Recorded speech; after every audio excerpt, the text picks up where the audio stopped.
Ustaz titip pesan kepada kita semuanya, perjuangkan cinta kita, perjuangkan kasih sayang kita. Yang belum pernah ngomong I love you kepada suami atau istrinya, sekarang belajar ucapkan I love you. Kita harus selalu bersama sampai ajal menjemput kita.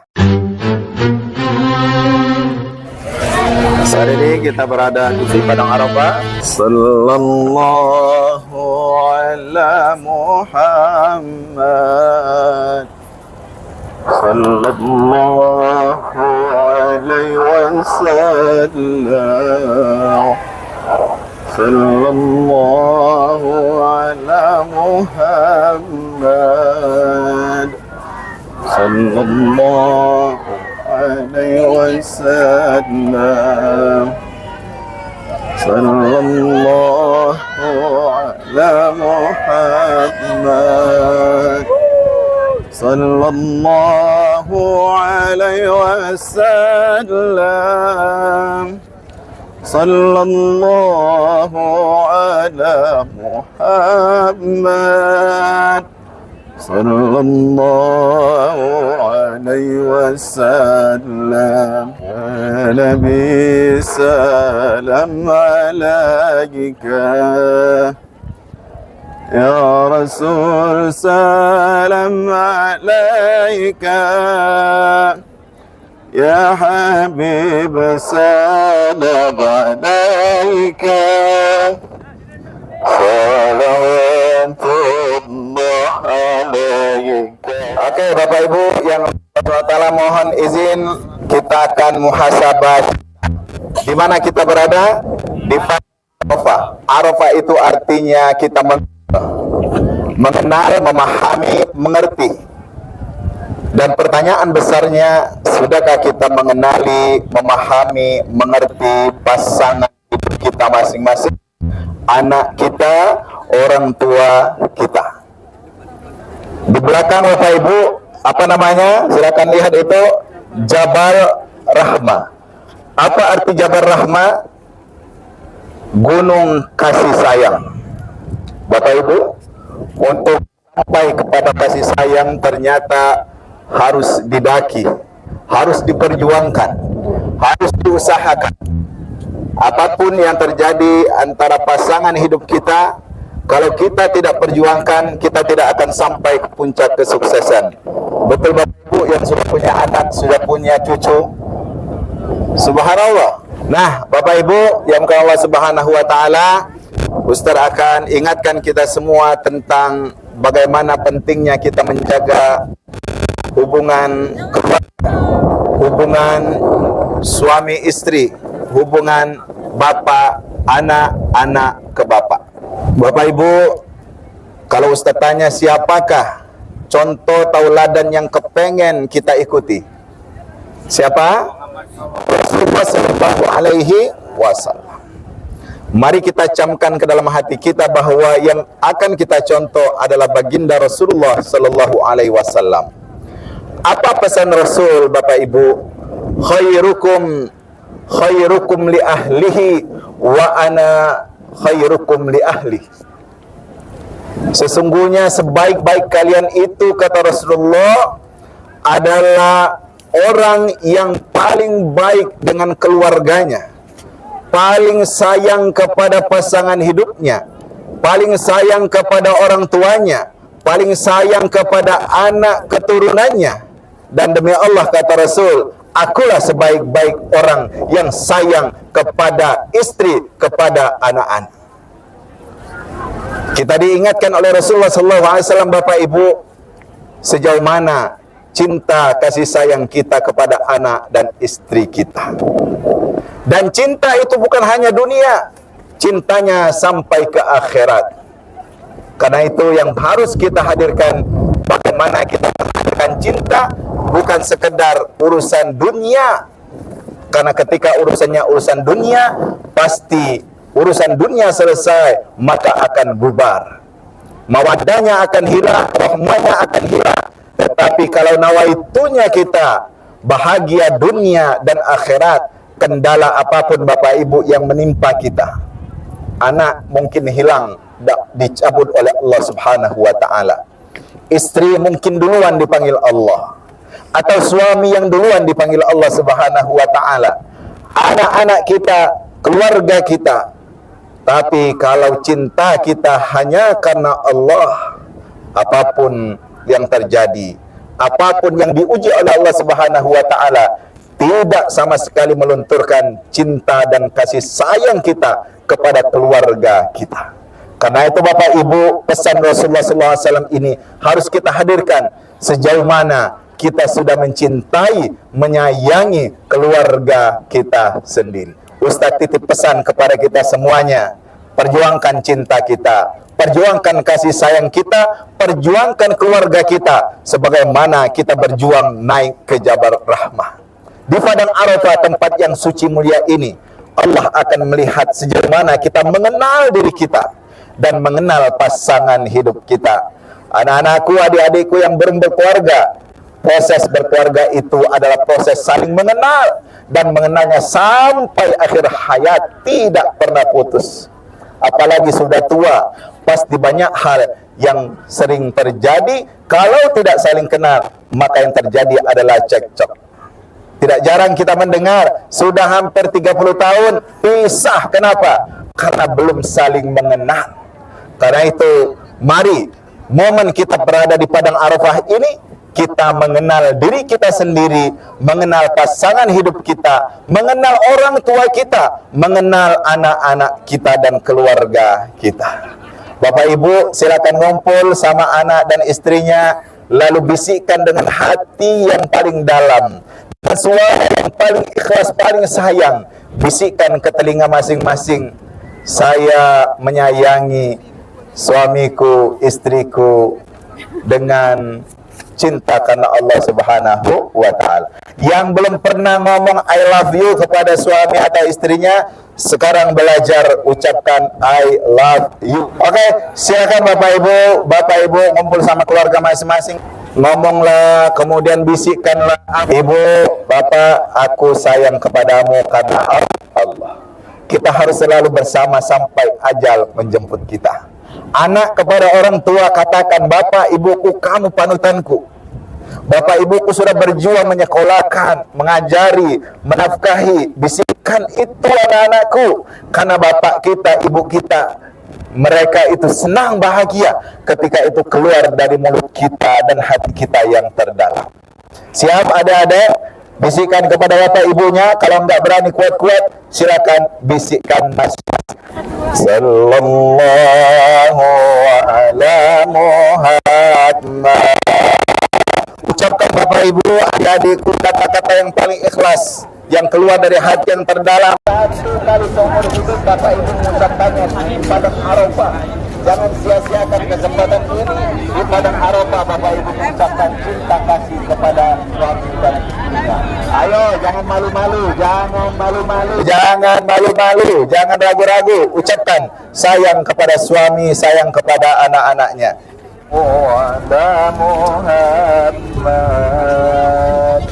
sallallahu alaihi wasallam, sallallahu ala Muhammad sallallahu alaihi wasallam, ya Nabi salam alaika, ya Rasul salam alaika, ya Habib salam alaika, salawatullah alaika, ya Nabi salam alaika, ya Rasul salam alaika, ya Habib salam alaika. Ayo Bapak Ibu, alhamdulillah kita sudah saling menyatakan sayang, cinta, komitmen kita untuk terus saling mendoakan dalam kebaikan. khususnya pasangan suami istri, anak, orang tua ke anak. Silakan kita sekarang ambil foto bersama. 1, 2, 3. Oke. 1, 2, 3. Gaya bebas, gaya bebas. Gaya bebas. Sakotur, umrahnya yang kita jalan. Baiklah. Allahu Akbar. Takbir. Allahu Akbar. Takbir. Allahu Akbar. Dadah. Biar dapat semua dipoto di kamera. Jangan ada yang tertinggal, Ustaz. Iya. Alhamdulillah. Oke, yang kuat naik ke atas, kita sama-sama naik ke atas, ya. Yang tidak kuat, cari tempat berteduh saja, ya. Tempat berteduh. Saat ini kita akan naik ke Jabal Rahmah.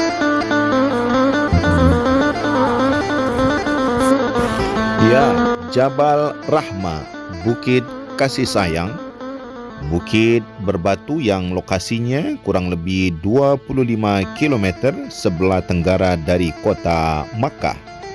Memiliki ketinggian kurang lebih 70 meter, dan untuk mendaki ke atas kita akan menaiki tangga yang kurang lebih berjumlah 168 anak tangga. Di puncak Jabal Rahmah ini kita akan menyaksikan monumen alias tugu beton yang berbentuk persegi 4. Tingginya kurang lebih 8 meter, lebarnya kurang lebih 1,8 meter.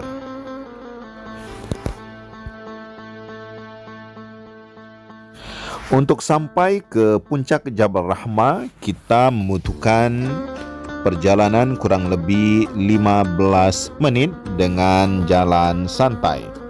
Tentunya ada 2 jalur. Di sini ada jalur yang sudah dibuat anak tangganya, dan satu lagi jalur yang masih jalur bebatuan.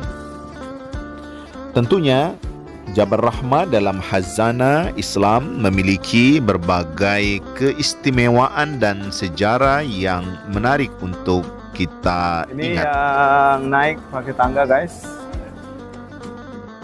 Di antara peristiwa yang terkait dengan Jabal Rahmah, pertama, Jabal Rahmah adalah tempat berjumpanya Nabiullah Adam alaihissalam dengan ibunda Siti Hawa setelah kurang lebih 300 tahun mereka berpisah. Tentunya perjumpaan yang dinanti-nanti, keduanya dipertemukan kembali dalam kasih sayang. Saat ini kita berada di Jabal Rahmah bersama jamaah umroh Sako Tour. Subhanallah, tempat yang istimewa ini mengingatkan kita semuanya untuk pandai-pandai menjaga kasih sayang antar pasangan hidup kita. Jabal Rahmah mengajarkan kepada kita untuk memperjuangkan cinta kita. Sebagaimana kita mendaki, maka begitu juga perjuangan hidup, berkeluarga, dan memiliki anak keturunan. Sukses untuk kita semua. Keduanya berjumpa dalam ketaatan kepada Allah Subhanahu wa taala setelah mereka berdua bertaubat kepada Allah. Doa taubat Nabiullah Adam alaihissalam dan ibunda Siti Hawa diabadikan di dalam Al-Quran surah Al-A'raf ayat 23 yang berbunyi, Qala Rabbana zalamna anfusana wa illam taghfir lana wa tarhamna lanakunanna minal khasirin. Artinya, keduanya berkata, Ya Tuhan kami telah menzolimi diri kami sendiri. Jika Engkau tidak mengampuni kami dan memberi rahmat kepada kami, niscaya kami termasuk orang-orang yang merugi. Kedua, Jabal Rahmah juga menjadi lokasi khutbah Rasulullah SAW dalam menjelaskan tentang kesempurnaan ajaran agama Islam. Sebagaimana yang kita ketahui, di Jabal Rahmah inilah diturunkan firman Allah Subhanahu wa taala surah Al-Maidah ayat 3 yang merupakan wahyu yang terakhir yang menjelaskan tentang kesempurnaan ajaran Islam. Ayat itu berbunyi, Al-yawma akmaltu lakum dinakum wa atmamtu alaikum ni'mati wa raditu lakumul islama dina. Pada hari ini telah aku sempurnakan agamamu untukmu, telah aku cukupkan nikmatku bagimu, dan telah aku ridhoi Islam sebagai agamamu. Ketiga, Jabal Rahmah ini adalah tempat ujian cinta Nabiullah Ibrahim alaihissalam yang setelah bermimpi 3 kali berturut-turut, Nabiullah Ibrahim meyakini bahwa itu benar perintah Allah Subhanahu wa taala untuk menyembelih anaknya. Disebutkan dalam Al-Quran surah As-Saffat ayat 102 yang berbunyi, فَلَمَّا بَلَغَ مَعَهُ السَّعْيَ قَالَ يَا بُنَيَّ إِنِّي أَرَى فِي الْمَنَامِ أَنِّي أَذْبَحُكَ فَانْظُرْ مَاذَا تَرَى قَالَ يَا أَبَتِ افْعَلْ مَا تُؤْمَرْ سَتَجِدُنِي إِنْ شَاءَ اللَّهُ مِنَ الصَّابِرِينَ. Itulah di antaranya beberapa peristiwa yang terkait dengan Jabal Rahmah. Selain itu, Jabal Rahmah juga yang menjadi bagian dari Padang Arafah, menjadi tempat wukuf para jamaah haji ketika tanggal 9 Zulhijjah. Tentunya para penziarah ke Jabal Rahmah ini diingatkan selalu untuk tidak boleh berlebih-lebihan atau merusak keindahan Jabal Rahmah dengan menulis dan mencoret-coret batu yang ada di Jabal Rahmah ini. Semoga bermanfaat dan memberikan pencerahan bagi kita semua.